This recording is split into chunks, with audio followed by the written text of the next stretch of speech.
உடையார் பாகம் 3 128வது அத்தியாயம். தீபங்களை தூண்டிவிட்டு அகற்புகை குண்டத்தை கிண்டிவிட்டு பணிப்பெண்கள் சாளர கதவுகளை திறந்தார்கள். வெளியே அடிக்கின்ற குளிர்காற்று உள்ளுக்குள்ளே மெல்லிய வெப்பத்துடன் சுழன்ற அகற்புகை இதமாக இருந்தது. பிரம்மராயர் சந்திரமல்லியையே திகைப்போடு பார்த்து கொண்டிருந்தார். உத்தம சோழர் பட்டத்துக்கு வந்த 5 ஆண்டுகளுக்கு பிறகு சந்திரமல்லி பிறந்தாள். சந்திரமல்லி பிறந்த பிறகு அரசரின் சிவபக்தி அதிகம் கூடியது. நம்பியாண்டார் நம்பியோடு அவர் தொடர்பு அதிகரித்தது.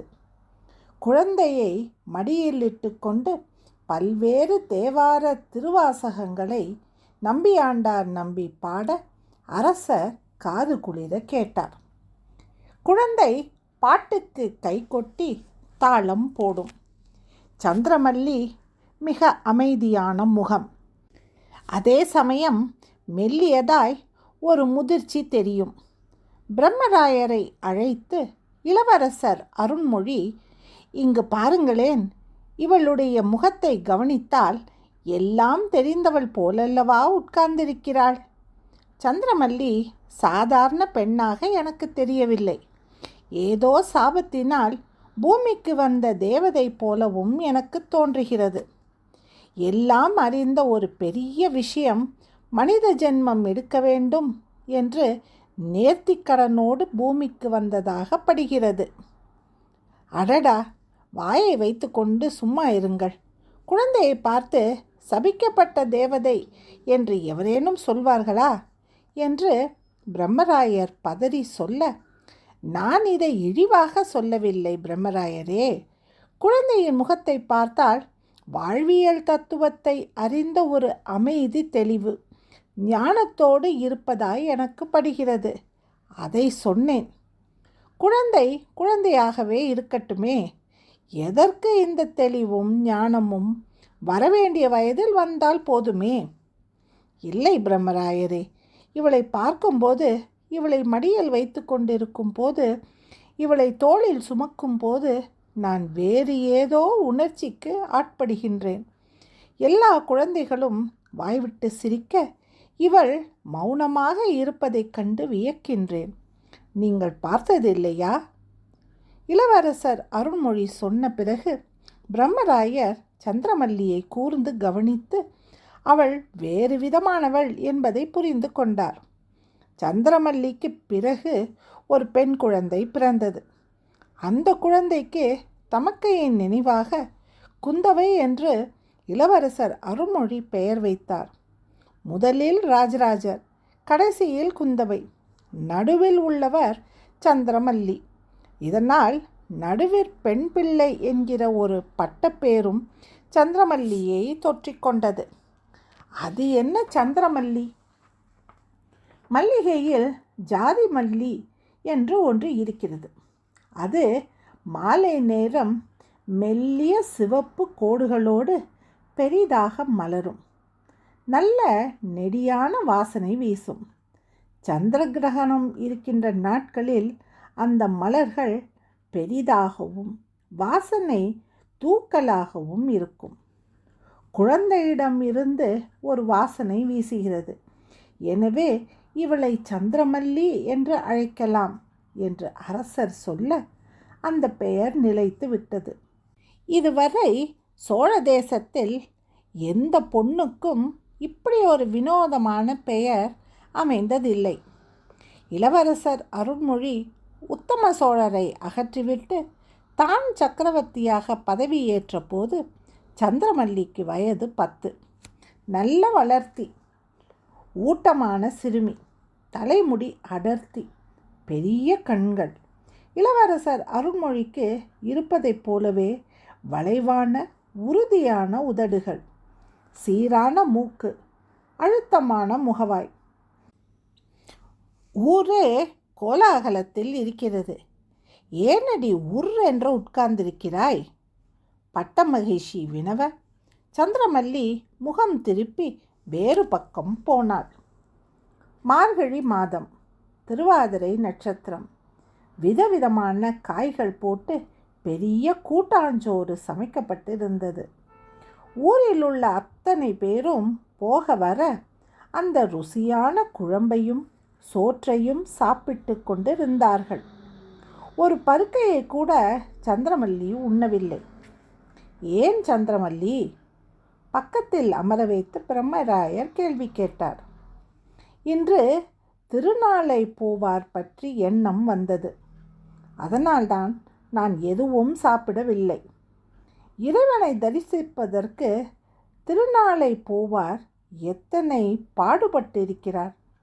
அவரை எப்படியெல்லாம் கொடுமைப்படுத்தி இருக்கிறார்கள். திருநாளை போவார் என்றால் அந்தணர்களுக்கு அத்தனை இளக்காரமா? இந்த அந்தணர்களே மோசம். 1000 அந்தணர்கள் ஒன்று சேர்ந்தாலும் ஒரு திருநாளை போவாரை போல ஆக முடியுமா? இது ஏன் புரியவில்லை? ஒருவரை புரிந்து கொள்ள எது தடுக்கிறது? அதை தான் யோசித்து கொண்டிருக்கிறேன். உணவு பிடிக்கவில்லை. நமது அகந்தைதான் ஒருவரை புரிந்து கொள்ள தடையாக இருக்கிறது.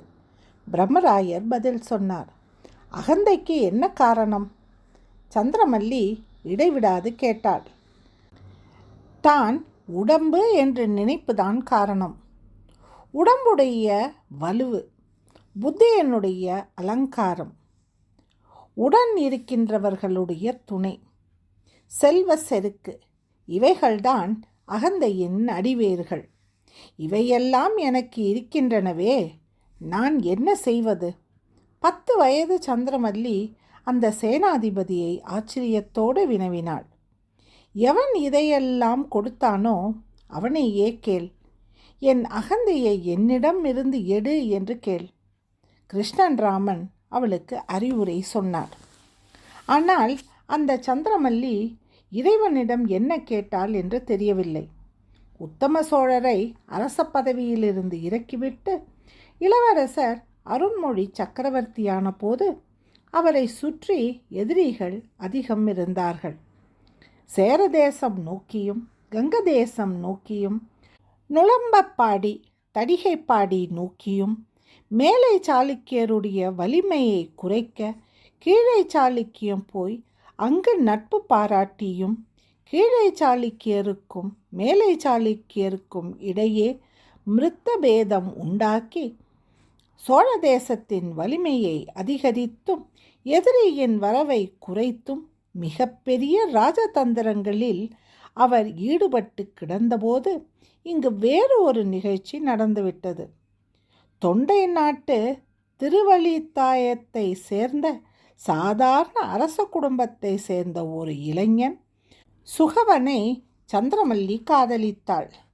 சுகவன் தொண்டை நாட்டிலிருந்து பொற்காசுகளும் நவதானியங்களும் தொண்டை நாட்டிற்கே உண்டான உழுகலன்களும் பித்தளை பாத்திரங்களும் கொண்டு வந்திருந்தான். எல்லாவற்றையும் விட அவன் கொண்டு வந்திருந்த இசைக்கருவிதான் அரண்மனையில் உள்ளோரை வியக்க வைத்தன. விதவிதமான உலோகங்களை வரிசையாக அடுக்கி வைத்து உருளை பிரம்பால் அதை தட்ட ஸ்வர கோர்வை அழகாக வந்தது. முழவு கொஞ்சிற்று உடுக்கை கிரிங் என்று அடித்தது. பம்பையின் இழுப்பும் வேதனையும் எல்லோரையும் எழுந்திருந்து ஆட வைத்தது. எல்லா கருவிகளையும் அவனுக்கு இசைக்க தெரிந்திருந்தது. வீணை என்றொரு கருவி கொண்டு வந்திருந்தான். அதில்தான் சந்திரமல்லி சொக்கி போனாள். சங்க நீதி பதும நீதி இரண்டும் தந்து தரணியோடு வாழலாவ தருவரேனும் மங்குவார் அவர் சொல் மதிப்போம் அல்லோம் மாதேவர்க்கு ஏகாந்தர் அல்லராகில் அங்கமெல்லாம் குறைந்து அழுக்கு தொழு நோயாராய் ஆவுரிந்து தென்று உழலும் புழையரேனும் கங்கைவார் சடை கரந்தார்க்கு அன்பராகில் அவர் கண்டீர் யாம் வணங்கும் கடவுளாரே என்று பாடினான். பாட்டை வீணையில் வாசித்து காட்டினான். பாட்டுக்கு விரிவாய் அர்த்தம் சொன்னான். இன்னும் இன்னும் என்று அவர் அந்த தொண்டை நாட்டு இளைஞரிடம் பல கவிதைகளும் பாடல்களும் கேட்டாள். அவனே இயற்றிய பாடலையும் பாடினான். அதிலும் சொக்கி போனாள். தந்தையும் தனையனும் பரதகண்டத்தில் பல்வேறு பகுதிகளில் முன்னேறி தினம் தினம் மரணத்தை சந்தித்து எதிரிகளை முறியடித்து வெற்றி வாகை சூடி பெறும் எக்காலமும் முரசும் அதிர ஊர்வலம் போய்கொண்டிருந்த போது இங்கே யாழின் ஓசை, வீணையின் நாதம், முழவின் அதிரல், பம்பையின் உருமல் என்று பரவி கிடந்தார்கள். இவை சேர தேசத்திலிருந்து கிடைத்த பொன் ஆபரணங்கள், தேன் குடவைகள், மூலிகை மருந்துகள், பல்வேறுபட்ட முகப்பு சிலைகள், சேர தேசத்து மக்கள் உபயோகப்படுத்தும் தாழம் குடை, அது தவிர பெரிய பெரம்பு பறவை கூண்டு. இந்த கூண்டில் உள்ள 11 பஞ்சவர்ண கிளிகளும் ராஜேந்திரரின் அன்பளிப்பு. சந்திரமல்லி தனக்கு வந்த பரிசை கூண்டோடு சுகவனுக்கு கொடுத்தாள். எனக்கா? எதற்கு? அவன் வியப்போடு கேட்டான். நீங்கள் வாசித்த தேவார பண்ணுக்கு என்னுடைய காணிக்கை என்று சொல்லி கொடுத்தாள். அப்படியா? இதை நான் என்ன செய்வது? என்ன வேண்டுமானாலும் செய்து கொள்ளலாம். அப்படியா? ஆமெனில் இந்த கிளிகள் வானம் நோக்கி பறக்கட்டும். அவன் மெல்ல கூண்டை திறந்து ஒவ்வொரு கிளியாய் பற்றி முத்தம் கொடுத்து அவளையும் முத்தம் கொடுக்க சொல்லி வானத்தில் பறக்க விட்டான். எல்லா கிளிகளும் சிறகடித்து பறந்தன.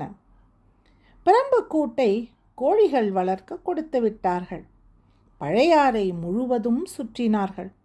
குழந்தை முழுவதும் குதிரையில் கடந்தார்கள். போதும், அதிகம் அலையாதே, உலகமாதேவியார் கண்டித்தார். ஆனால் அவள் கேட்கவில்லை. அவளை அதிகம் கண்டிக்கவும் முடியவில்லை. சக்கரவர்த்தியின் செல்லப்பிள்ளை, அவளை போய் எப்படி கண்டிப்பது என்று அரண்மனையில் எல்லோருக்கும் ஒரு தயக்கம் இருந்தது. எது சொன்னாலும் பதிலுக்கு வேகமாக சொல்கின்ற ஒரு பழக்கம் அவளுக்கு இருந்தது. சிதம்பரம் போய் வருவோமா? அவன் கேட்டான். எப்பொழுதோ சிறுவயதில் போயிருக்கிறேன். என் தாத்தா பொன் வைத்திருக்கிறார் என்று கேள்விப்பட்டு இருக்கிறேன். அரண்மனையில் அனுமதி கொடுப்பார்களா என்று தெரியவில்லை.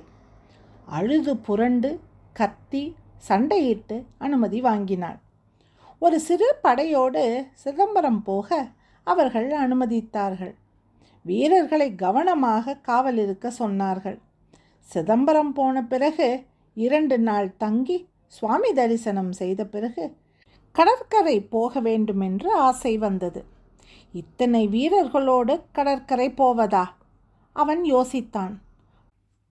பல்வேறு விஷயங்களில் அவள் நெருங்கி வந்திருக்கிறாள். கடற்கரைக்கு போனாள். இன்னும் நெருக்கமாக வருவாள் என்று யோசித்தான். சோழ தேசத்தின் சக்கரவர்த்தியாக முடிசூடி தேசத்தின் பல பாகங்களுக்கு போகும் வலிமை மிக்க ஒரு பரம்பரையில் தான் சம்பந்தம் வைத்து கொண்டால் தன்னுடைய தேசம் கப்பல் கட்ட வேண்டியிருக்காதே, தனக்கு மதிப்பு அதிகம் கூடுமே. சோழ தேசத்திற்கு தான் மாப்பிள்ளையானால் தன்னுடைய நாட்டில் உள்ளவர்களுக்கு மதிப்பு கூடுமே. தன் அப்பாவுக்கும் அம்மாவுக்கும் எக்காலம் ஊதி கொண்டாடுவார்களே, கட்டியம் சொல்வார்களே. ஆனால் இந்த ராஜேந்திர சோழனை நினைத்தால்தான் கவலையாக இருக்கிறது. அவனை பார்த்தால் நரமாமிசம் உண்ணும் கபாலிகன் போல காட்சியளிக்கின்றான். திருவொற்றியூர் வரும்போது திருவலிதாயத்தை சுற்றி வந்துவிட்டு எங்கள் வீட்டு கொல்லைப்புறம் போல இருக்கிறதென்று சொல்லிவிட்டு போய்விட்டான். ராஜேந்திரன் உபதளபதி ஒருவன் உடனே கீழிறங்கி சிறுநீர் கழித்தான். என்ன ஆயிற்று உனக்கு என்று ராஜேந்திரன் வினவ, நீங்கள் சொல்லிய பிறகு என்னால் மீற முடியுமா? இது கொல்லைப்புறம் என்றால் இங்கு இதுதானே செய்ய முடியும் என்று பதில் சொன்னான். சோழ வீரர்கள் கூட்டம் முழுவதும் வாய்விட்டு சிரித்தது. எங்கே ஒட்டுமொத்தமாய் உட்கார்ந்து விடுவார்களோ என்ற பயம் ஏற்பட்டது. ஆனால் நல்ல வேளையாக அந்த ஒரு வீரனை தவிர வேறு எவரும் அந்த அநாகரீகம் செய்யவில்லை. ஆனாலும் எங்கள் வீட்டு கொல்லைப்புறம் போல இருக்கிறதென்று ஒரு ஊரை சொல்லிவிட்டு போனது வருத்தமாக இருந்தது. இவர்கள் வீட்டு பெண்ணை திருமணம் செய்து கொண்டால் அப்பொழுது ராஜேந்திரர் மரியாதையாகத்தானே நடத்த வேண்டும். அங்கே மறுபடியும் வந்து விருந்துண்டு தானே போக வேண்டும். எங்கள் வீட்டு பூஜை மாடம் போல இருக்கிறது என்று திருவழிதாயத்தை சொல்லிவிட்டுத்தானே போக வேண்டும் என்று உள்ளுக்குள்ளே சுகவனுக்கு எண்ணம் ஓடிற்று. இந்த வீரர்கள் தூங்கும்போது இரவோடு இரவாக நாம் நகர்ந்து விடலாமா? அவளை கேட்டான். ஏன்? திகைப்போடு அவள் சுகவனை விசாரித்தான். வெளியே பறக்கின்ற அந்த பறவைகளுக்கு யார் பாதுகாவல்? அதை சுற்றி கைக்கொள்ளார் படையோ தற்கொலை படையோ மேய்க்காவல் படையோ உண்டா? பசுங்கூட்டத்தில் தலைவன் உண்டோ தொண்டன் உண்டோ? மனிதர்களில் மட்டும் பேதம் ஏன்? அவள் ஆமோதித்தாள். எல்லாம் தெரிந்து கொள்ள வேண்டுமென்கின்ற ஆவல் அரண்மனையில் எவரும் அமர்ந்து பேசாத குறை அவனுக்கு பின்னே விடியலில் குதிரை ஏறி கடற்கரை பக்கம் போனாள். சுகவன் பின்தொடர்ந்தான். ஆட்டமும் பாட்டமுமாய் அவர்கள் கடற்கரையில் ஆடி குதித்து திரிந்தபோது பரதவர்கள் இனம் கண்டு கொண்டார்கள். சந்திரமல்லியை விழுந்து வணங்கினார்கள். இருட்டிவிட்டதால் பெண்களுடைய குடிசைக்கு சந்திரமல்லியை அனுப்பினார்கள். சந்திரமல்லி அயர்ந்து தூங்கினாள். 128வது அத்தியாயத்தை நாளை தொடரலாம். நன்றி, வணக்கம்.